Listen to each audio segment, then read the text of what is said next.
not remaining side, but it is on the plane which is perpendicular to that plane. Okay. Okay. Okay.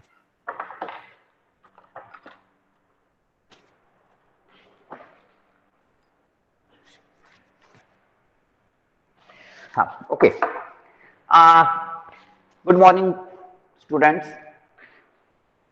In the last lecture, we have studied about the lateral strain. It is the strain induced perpendicular to the direction of the applied force. That is known as the lateral strain, or it is the strain induced in a lateral direction. That is known as the lateral strain. Okay. Whereas the strain induced in the direction of the applied force, here that is known as the linear strain. That dimension is known as the linear dimension, and the corresponding strain is known as the linear strain. So in this case, if I apply only a single force, then the strain in the length or strain in the x direction becomes the linear strain, and strain in y and z direction becomes the lateral strain. So linear strain here is equal to the change in linear dimension to the original linear dimension, whereas the lateral strain is the change in lateral dimension to the original lateral dimension. I also told you that linear strain and lateral strain here are always associated with each other. If there is a linear strain, there has to be some lateral strain. Okay, it is not necessary that if there is a strain in y direction only if the force is acting in y direction. Need not necessary. There will be a strain in y direction, or the dimension in the y direction may get changed even if there is a force in x direction. So if the force is acting in the x direction, then the strain in y direction becomes the lateral strain. Okay, and they are not independent. They are not independent. They are dependent on each other. Here they are always associated with each other. Here, and the relation between the linear strain and lateral strain is given by the Poisson's ratio. So Poisson's ratio is defined as here the ratio of lateral strain to the linear strain, and its value is always varies from 0 to 0.5. Here, remember this. The Poisson's ratio value varies from 0 to 0.5 here, or 0 to 1.2. Okay. So from this one we can write down the lateral strain is equal to mu into linear strain. I also told you that the linear strain and lateral strain are always opposite in nature. If the linear strain is tensile in nature because of this tensile force, here then lateral strain will be compressive in nature. Means because of this force, if the dimension in x direction increases, here the dimension in y and z direction because of this force P will decrease, because there is a compressive strain in lateral direction. So these two strain, lateral strain and linear strain, are always opposite in nature. Then I told you about the volumetric strain. Here, because of these applied forces or because of this strain, the volume of the material changes. Okay, again one more factor is there, compressibility. Today we are going to learn something about the compressibility. Yeah, so because of that compressibility, here the volume of the material changes here due to the applied force P.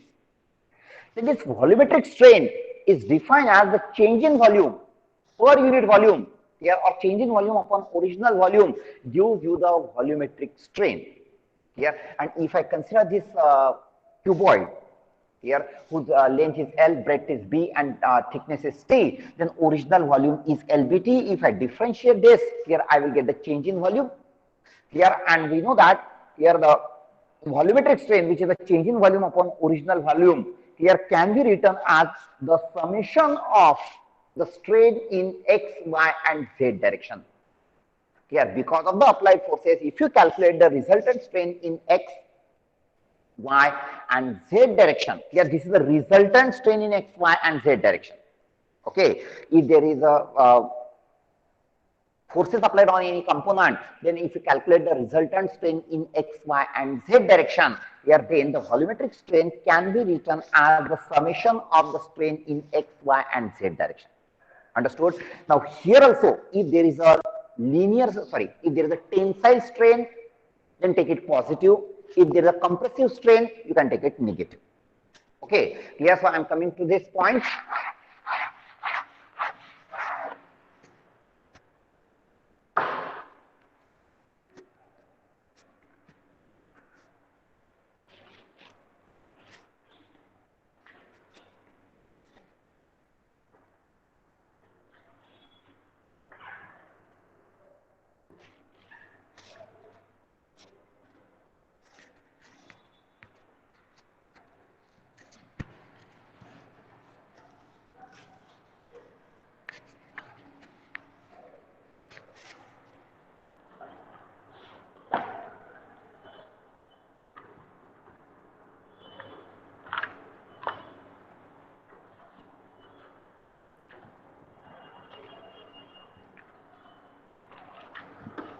Now today, we have to learn about the volumetric strain induced in a material because of the triaxial loading. If we study it for the triaxial loading, the same concept can be applied for the biaxial loading as well as triaxial loading. Okay, so we know that the lateral strain is equal to mu into linear strain. Both are opposite in nature. Okay, and I told you that the volumetric strain is equal to the change in volume upon original volume. This can be written as the summation of the strain in x, y, and z direction. Okay, this which we have studied yesterday. Now, the volumetric strain for triaxial loading. Volumetric strain for or change in volume for triaxial loading.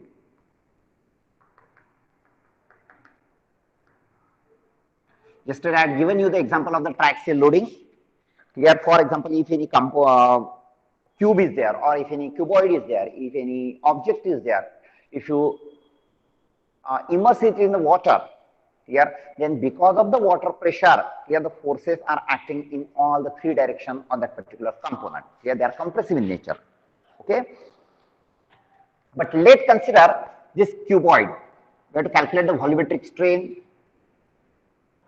Consider this cuboid.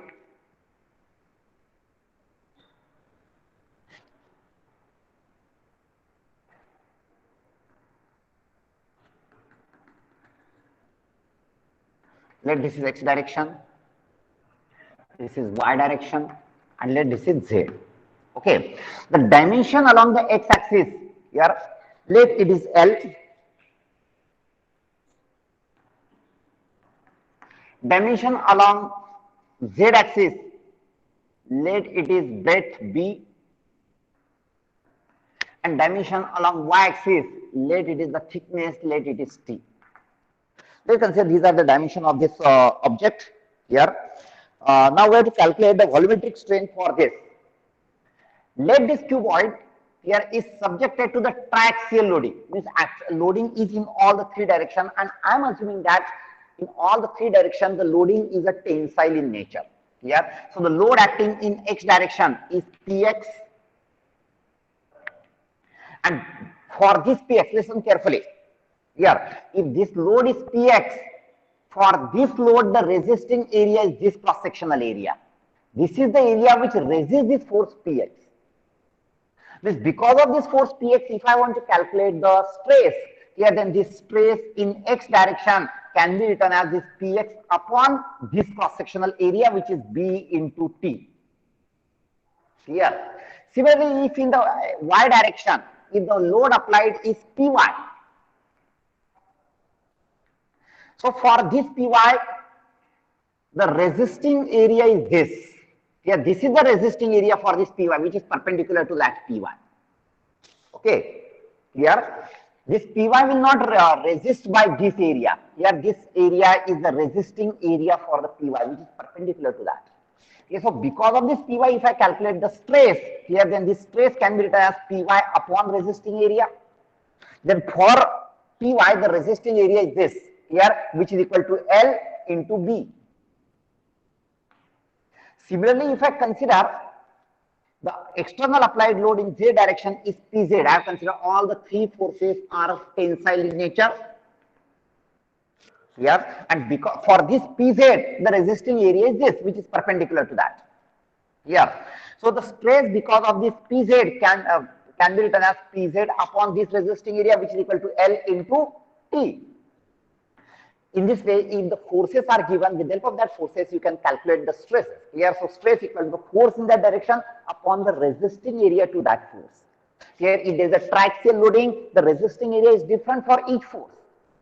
Okay, here, so this way we can calculate the stress. Now, the further this volumetric strain formula what we have to learn for this. Here, I am going to write. Actually, we know that the volumetric strain is equal to the summation of the resultant strain in x, y, and z direction. And this strain I am going to write in terms of stress.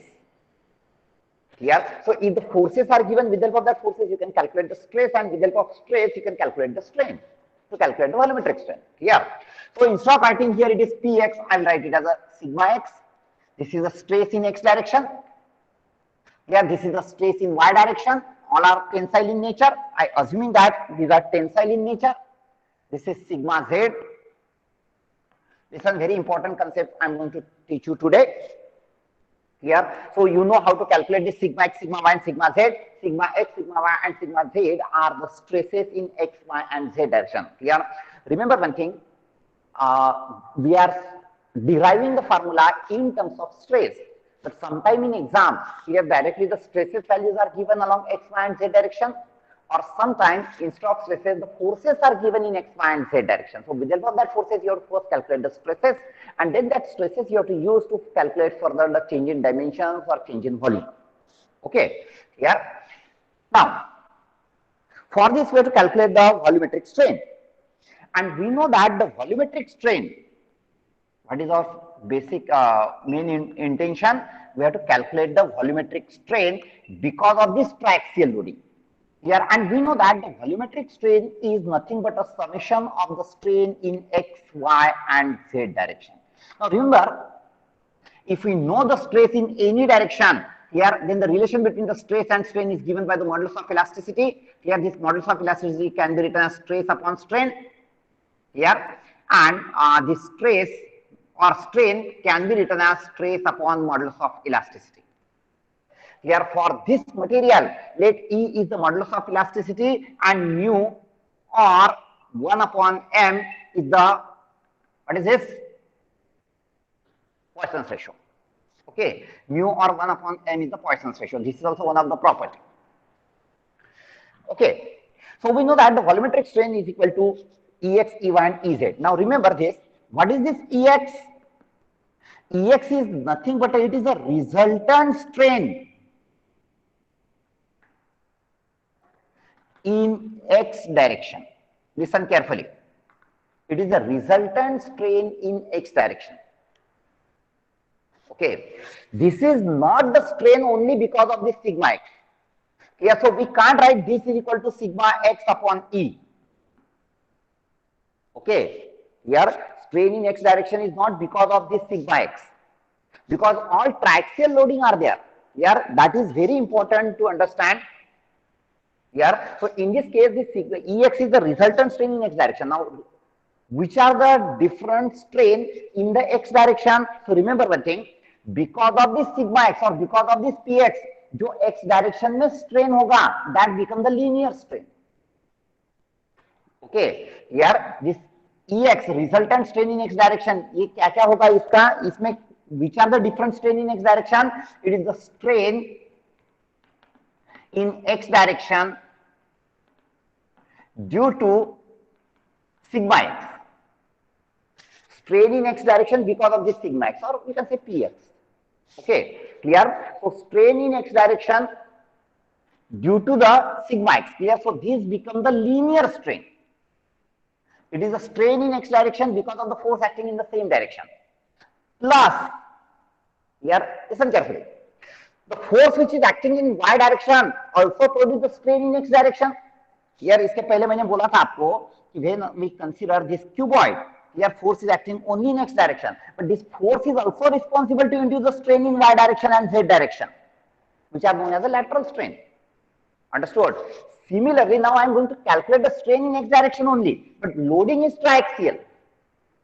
Here, so this strain in x direction due to the sigma x is the linear strain in x direction. Plus, now we have to calculate the strain in x direction, but because of the force acting in y direction. So the strain in x direction because of the force acting in y direction becomes the lateral strain. So I am writing it here. It is the strain in x direction due to sigma y. So strain in x direction because of the force acting in y direction becomes the lateral strain. Here, so this was the linear strain. Strain in x direction because of the force acting in x direction. It is a linear strain. And strain in y direction, sorry, strain in x direction because of the force acting in y direction, this becomes the lateral strain. But this is also the strain in x direction only, but this is the strain in x direction because of the force acting in y direction. This is the strain in x direction because of the force acting in x direction. This is the linear. This is also, this is lateral. there is a force in z direction also. So because of that force acting in z direction, it is also responsible to produce the strain in x direction. So that strain in x direction because of the force acting in z direction becomes the lateral strain. Here, so again, this resultant strain is a summation of all these three strains. It is the strain in x direction because of sigma x, strain in x direction itself because of sigma y, and strain in z direction because of the stress or force acting in z direction. Here, so it is the strain in x direction due to sigma z. Here, so this is again the lateral strain. Understood? Now, because of this sigma y, the strain in y direction becomes the linear strain. Okay, the strain in y direction due to sigma y. So strain in y direction due to the sigma y becomes the linear strain, and this can be written as sigma y upon E. Here, this linear strain in y direction because of the force acting in y direction can be written as sigma y upon E. Okay, now I write down the resultant strain in x direction. Here, listen carefully. Here, the detail I have written over here. These three strains are there in x direction because of the three forces, because of the triaxial forces. Here, we have to add them. Okay, now, here, listen carefully. Now, strain in x direction. Here, we have to take the summation of all these three strains. Now, what is the strain in x direction due to the stress acting in x direction? This becomes the linear strain. So, this can be written as sigma x upon E. This is the linear strain in x direction because of sigma x, plus strain in y direction due to the sigma y. Sorry, strain in x direction because of the sigma y. That becomes the lateral strain. Now, how can we write down this lateral strain? We know that the lateral strain is equal to the mu into linear strain.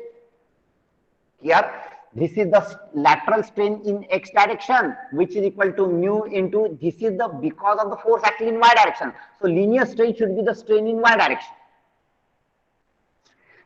Okay, here, so how can I write down the strain in x direction due to the force or the stress acting in y direction? That becomes the lateral strain.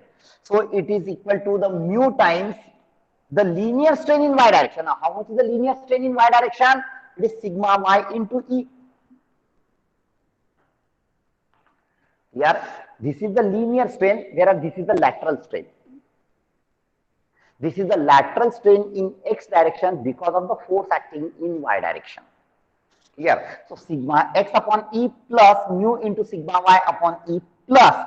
Now, strain in z direction, sorry, strain in x direction because of the force acting in z direction. So, that also becomes the lateral strain. So, that can be written as mu into linear strain in z direction. Now, what is the linear strain in z direction? It is sigma z upon E. This is a linear strain in x direction, sorry, z direction. But we want a strain in x direction because of the stress acting or the force acting in z direction. So that becomes the lateral strain. To calculate the lateral strain, multiply this linear strain by the coefficient, sorry, mu, Quotient ratio. Okay, here, so resultant strain in x direction can be written as sigma x upon E plus mu into sigma y upon E plus mu into sigma z upon E. Have you understood this? Any doubt? Okay, one thing, I want to rectify this equation, but before that, have you understood this equation? ये कैसे आया? Have you understood this? ये three terms क्या है? क्या summation लिया? Have you understood this? Please ask if you have any doubt. कि sir ये क्या है? कुछ समझ में नहीं आया. Yeah, this is the linear strain in x direction because of the force acting in x direction. This is the strain in x direction.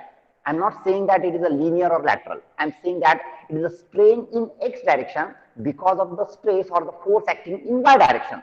So what obvious? It is the lateral strain in x direction. Here, and how we are going to calculate the lateral strain? It is mu into linear strain in that particular y direction. So it is mu into sigma y upon E plus mu into sigma z upon E. I hope that you have understood this. Now, because of this sigma x, sigma y and sigma z, Here I assume that all these are the tensile stresses. Because of the tensile stress, here the strain is also tensile strain. There is an increase in length. Here, but here we are taking the algebraic summation of the strain.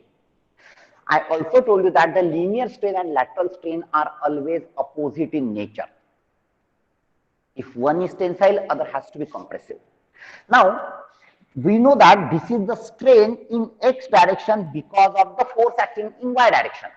Now, the force acting or the stress acting in y direction is tensile in nature.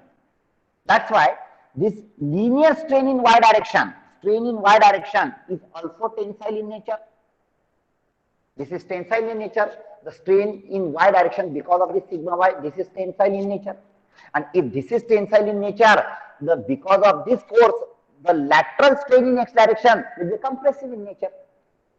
And since it is compressive in nature, because they are opposite to each other, since it is compressive in nature, we'll use it here minus, because it is compressive in nature. This is tensile, this is compressive.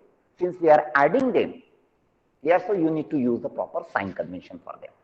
If you are going to calculate a single strain, then no need to use the sign convention. You can directly write down the nature. But when you want to take the summation, here you have to use the proper sign convention for that.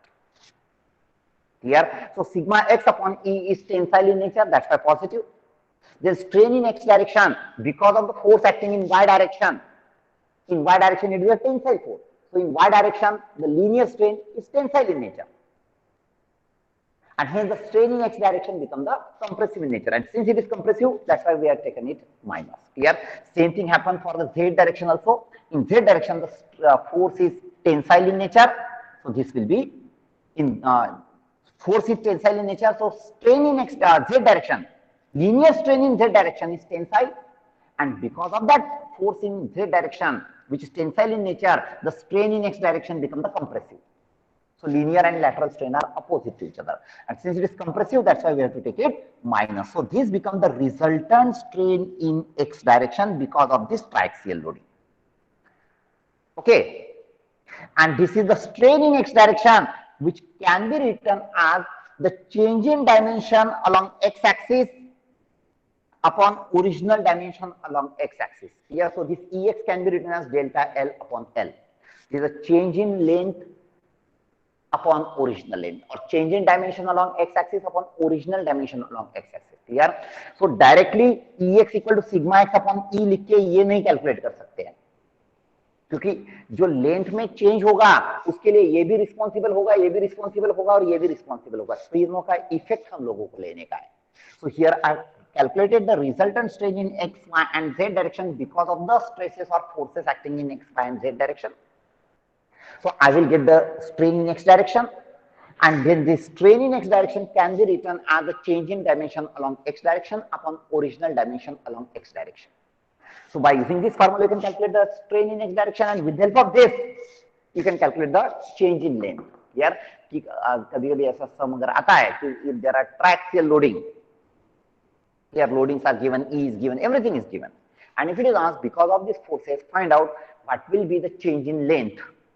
And since it is a triaxial loading, here so you have to use this formula and calculate the change in length. One thing. Next, important thing is that here, since this strain in x direction because of the forces acting in y and z direction are lateral strain which are compressive in nature, that's why we use here negative sign. Okay, here. So you remember this only. But what will happen if this suppose strain in y direction is stress in y direction is compressive? What will happen if the stress in y direction is compressive? Simple logic answer hai. If the strain in y direction is compressive, so this strain in y direction is also compressive in nature. Means linear strain in y direction is compressive in nature. And if the strain in y direction, linear strain in y direction is compressive in nature, what will be this effect of the compressive force in x direction? The dimension in x direction will increase. Here, if you apply such type of force, definitely the dimension along x direction will increase. Here, means if there is a compressive strain in y direction, linear strain is compressive, here the lateral strain because of this sigma y will be tensile. Understood? Here, It is the strain in x direction only because of the sigma y. I'm not talking about the resultant strain. The resultant strain may be tensile or may be compressive. Means this change in length, resultant change in length, final change in length, here may be increase in length, may be decrease in length. Okay, clear, that depending on the forces applied. Clear? So, but just think this sigma y is compressive in nature. Since the sigma y is compressive in nature, because of the sigma y, the linear strain in y direction is compressive. And what will be the lateral strain because of this sigma y? Since it is compressive, so lateral strain in x direction will be tensile. And since it is tensile, so you have to take it plus because it is tensile in nature. Understood this? Here, this is tensile in y, z direction. So in x direction, it will be compressive. That's why it is negative. So this is a concept. Okay, here you don't have to remember all these things while solving the sum. You can remember only this formula. Here, only remember this formula, assuming all are tensile. But if any stress is compressive, so for compressive stress, you can take minus rho here because it is compressive. If the stress is, because this formula is in terms of stress. If it is a tensile stress, take it positive. If it is a compressive stress, take it negative. Now, if I take compressive stress for negative here, then this minus sign and this minus sign here become positive. Yeah, and ultimately this strain becomes the positive strain because of the stress acting in y direction. Here, stress acting in y direction is compressive, so strain in x direction will be tensile. Here, so Ex equal to sigma x upon E minus mu into sigma y upon E minus mu into sigma z upon E. This is the resultant strain in x direction. Here, have you understood this? Here, please respond. Have you understood this? Sir, Yes, sir. understood, but some doubts are there. Sir, will you please share the recording of this video so that I Sure, can sure, watch sure, it sure. again?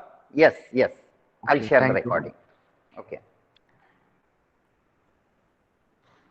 I'll share the previous recording also. I have all the recordings. Here, last 2-3 lectures recording I have not shared on the classroom. Here, but today I will share all the recording with classroom. Here, to get the video from the Google itself, here it takes time. Sometimes it takes 1 day. Okay, immediately we won't get the video from the Google also. Okay, so it takes time. Yeah, they might be checking the video or they may process the video. Yeah, because it should run in all the formats, so it takes time. Okay, so but as soon as I get the video of today's video, I will upload all the 3 videos. Okay, so is that clear? This is the resultant strain in x direction because of all this triaxial loading. It is sigma x upon E minus mu into sigma y upon E minus mu into sigma z upon E. Here we have written it in terms of stress. Here because it becomes easy. Instead of stress, if the forces are given, so with the help of that forces, first calculate the stresses and use this formula. Okay. Now, next, here those who have some difficulty, now listen again carefully. This we have calculated the resultant strain in x direction because of this triaxial loading. Again, I am changing this. I am assuming that all the stresses are tensile in nature. Okay. Now, I am writing it here. The strain in x direction is equal to sigma x upon E. Linear strain in x direction because of the stress in x direction. The strain in x direction because of the stress acting in y direction. So that becomes the lateral strain. So it is minus mu into sigma y upon E because it is compressive in nature minus mu into sigma z upon E. This is the strain in x direction because of the force acting. Strain in x direction because of the force acting in z direction. Yeah. Now I have to calculate the resultant strain in y direction now. Because I have to calculate the resultant, volumetric strain, which is the summation of these 3. So I have to calculate the strain in all the 3 directions. Yeah, so sigma y, EY is the resultant strain in y direction. Here, now tell me what will be the resultant strain in y direction because of all these 3. So resultant strain in y direction is equal to the strain in y direction because of the force acting in y direction. So that becomes the linear strain, and that can be written as sigma y upon E. It is tensile in nature, so this will also be tensile in nature, so it is positive. Now, what will be the strain in y direction because of the stress acting in x direction? So that becomes the lateral strain. This is tensile in nature, so strain in y direction will be compressive in nature, so it is minus mu into sigma x upon E. Sigma x upon E is the strain in x direction because of this sigma x. So this term is the linear strain in x direction. So mu into sigma x upon E becomes the lateral strain, means it is the strain in y direction because of the force acting in x direction. Okay, so sigma y upon E minus mu into sigma x upon E. Then what will be the strain in z direction? Sorry, what will be the strain in y direction because of the force or the stress acting in z direction? So that again the lateral strain here. So what will be the linear strain in z direction? Because with help of that linear strain we are going to calculate the lateral strain. Now the strain in z direction is tensile in nature, so lateral strain will be compressive, so it is minus mu into sigma z upon E. Here, so this is the resultant strain in y direction. Here, so resultant strain in y direction is, it is sigma y upon E minus mu into sigma x upon E minus mu into sigma z upon E. Have understood this? Similarly, the Ez is the resultant strain in z direction. Resultant strain in z direction. Here, so how can you write down the resultant strain in z direction? Resultant strain in z direction is the strain in z direction because of all these three forces. So resultant strain in z direction is the summation of the strain in z direction because of the sigma z. So that becomes the linear strain, sigma z upon E. Now strain in strain in z direction because of this sigma x, so that becomes the lateral strain. This is linear because sigma x is tensile. So in x direction the strain is a tensile strain because of this sigma x. But if this is the linear strain in x direction which is tensile, so lateral strain in z direction will be compressive. So it is minus mu into sigma x upon E. This is the lateral strain in z direction because of the force acting in x direction. Similarly, it is minus mu into sigma y upon E. This is a strain in z direction because of the force acting in y direction. So this becomes the lateral strain. Okay, so this is Ez. So Ez can be written as, here it is sigma z upon E minus mu into sigma x upon E minus mu into sigma y upon E. These are the resultant strain in x, y and z direction because of the triaxial loading. Okay, so by using this formula you can calculate the strain, and with the help of this strain you can calculate the change in dimension. Here, this resultant strain in x direction is responsible to change the dimension in x direction upon original dimension along x direction, delta L upon L. Ey is the resultant strain which is responsible to change the dimension along y direction. The dimension along the y direction is t, so which can be written as delta t upon t, change in dimension along y direction upon original dimension. Similarly, this Ez can be written as the change in dimension along z direction, it is delta b upon b. In this way, we can calculate the change in dimension. So this delta L, delta t and delta b are the change in dimensions. Okay, sometime in the question it may ask to calculate the change in dimension. So first calculate the strain, and with the help of that strain you can calculate the change in dimension. Here, now the next one is volumetric strain. Okay, now we know that the volumetric strain is the summation of the strain in resultant strain in x, y and z direction. It is the summation of all these three strains. Yes, so if I take the summation of all these three, okay, if I add all these three, I will get the volumetric strain. Here, so if I add this here, so here it is sigma x plus sigma y upon plus sigma z upon E, sigma x plus sigma y plus sigma z upon E, summation of these three, plus, now we have to take the summation of all this. Okay, here, not this, not this. यहाँ तक का summation लेने का. Okay. If you take the summation of this, here, these terms are twice, sigma x term twice, sigma z term twice. Okay, here, so if I write it properly, here, if I take 2 times mu upon E common, okay, so in bracket, what I will get? It is sigma x, sigma y plus sigma z. Okay, what I will get, it is sigma x plus sigma y plus sigma z, if I take minus sign also common. Okay, now from this one, have you understood this? Here, listen, this is one term of y, this is one term of y. Okay, so it become minus 2 times mu into sigma y upon e. Similarly, 2 times of sigma x term, 2 times of sigma z term, because we have to add them. Okay, so similarly terms of x, y and z. So from this one, minus 2 mu upon e I have taken common, so it is sigma y plus sigma x plus sigma z. Yes, that I have written here. So from this two term, if I take sigma x plus sigma y plus sigma z common upon e common, so here there is a 1 minus 2 mu. So this is the volumetric strain. It is sigma x plus sigma y plus sigma z upon e into 1 minus 2 mu. Here, have you understood this? Directly you can use this formula. Here, directly by using this formula or by calculating these three strains separately and adding them. Here also you can get the volumetric strain. Okay. Or if sometime if the mu Poisson's ratio is denoted by 1 upon m, then this becomes 1 minus 2 upon m. It is one and the same thing. Okay, but I am writing it in terms of mu. So 1 minus 2 mu. Volumetric strain equal to sigma x plus sigma y plus sigma z upon e into 1 minus 2 mu, which is equal to the change in volume upon original volume.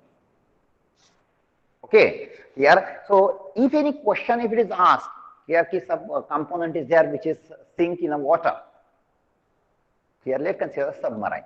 Here triaxial loading is there, and if it is asked, find out the change in volume because of the forces or because of the stresses acting on that. Here, so in that case, let first estimate the forces acting in all the direction. Then because of that forces, let calculate the strain in all the direction. And with the help of that strain, calculate the volumetric strain. And with the help of this volumetric strain, you can calculate the change in volume. Or with the help of this strain, even you can calculate the change in dimensions also. Here, have understood this? For solving the question, just it is simple. Here for assignment, I will give some challenging questions to you.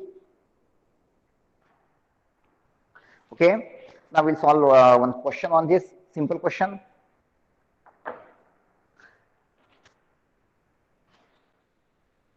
Okay, before solving the sum, let me tell you one thing. Now this we have derived for the triaxial loading. If there is uniaxial loading,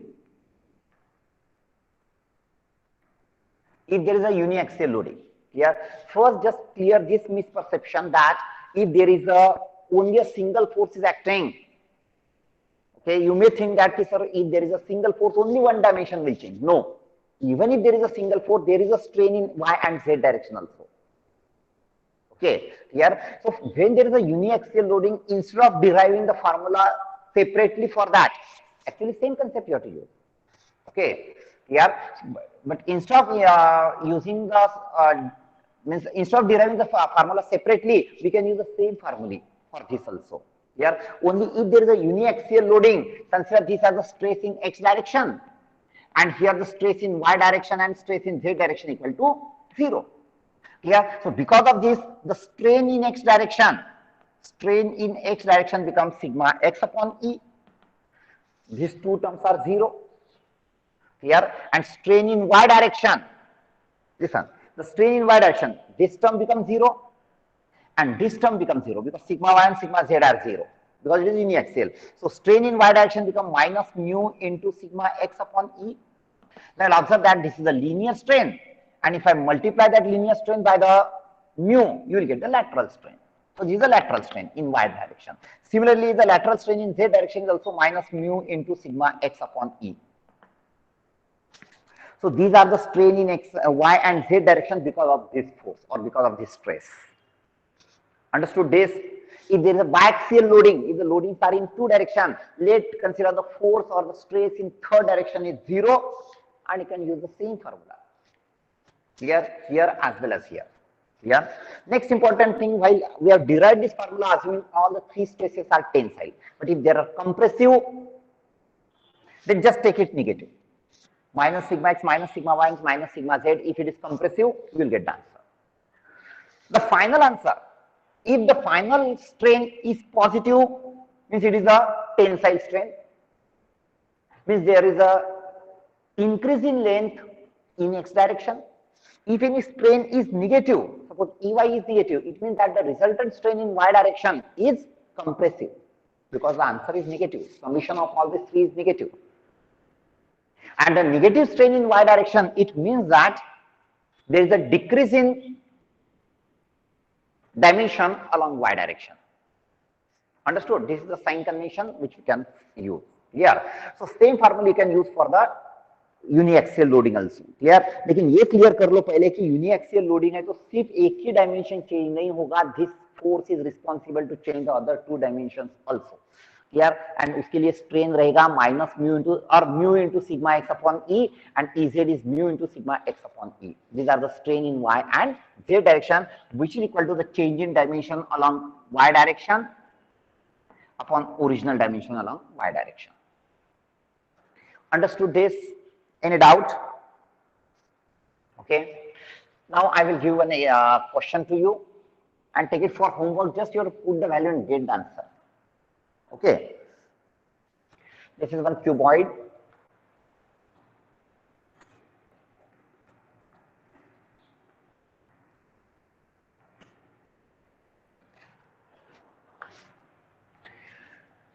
This dimension is 200. This is 40 millimeter. This is 40 millimeter. All of you start writing your name and roll number in the chat box.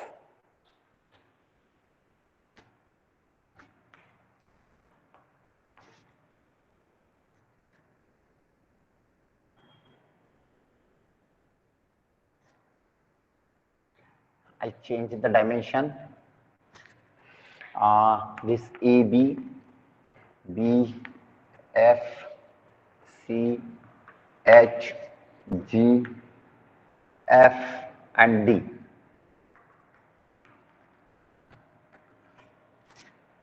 Okay, AB is 300, BF is 200 millimeter. These are the dimensions, and BD is 150. This BD is 150 means height is 150 or thickness is 150. Okay. The three triaxial loading is acting. This is 500 kilonewton. So in x direction also 500. 800 compressive. 800 kilonewton compressive.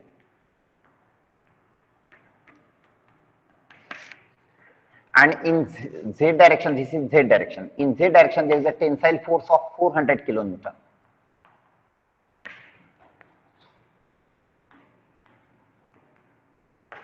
Forces are given. Listen, forces are given, but all our formulas are in terms of stress. So with the help of that forces, first you have to calculate the stress in x, y, and z direction, and then what it is asked in this question.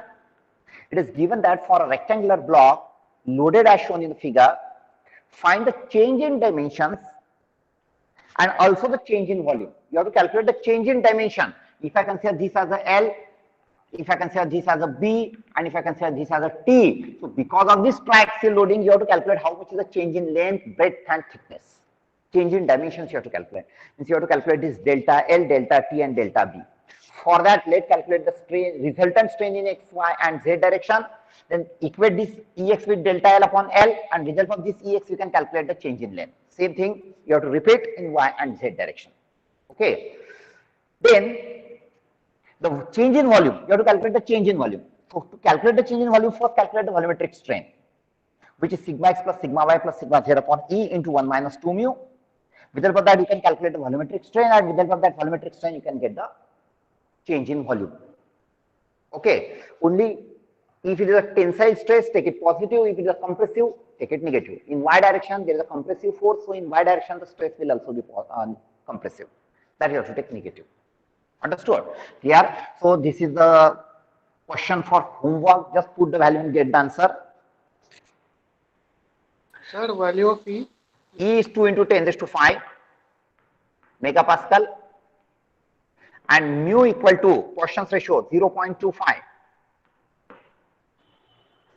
Okay. Write your name and roll number in chat box. for the attendance. Come on fast, because I am winding up the lecture now. Okay, this is for homework. Tomorrow we'll continue this. But again, before tomorrow's lecture, here again let me tell you, you read the complementary shear and why the Poisson's ratio is from 0 to 0.5. Why Poisson's ratio cannot be greater than 0.5? I told you yesterday to this additional reading for you here, but very few students have done this.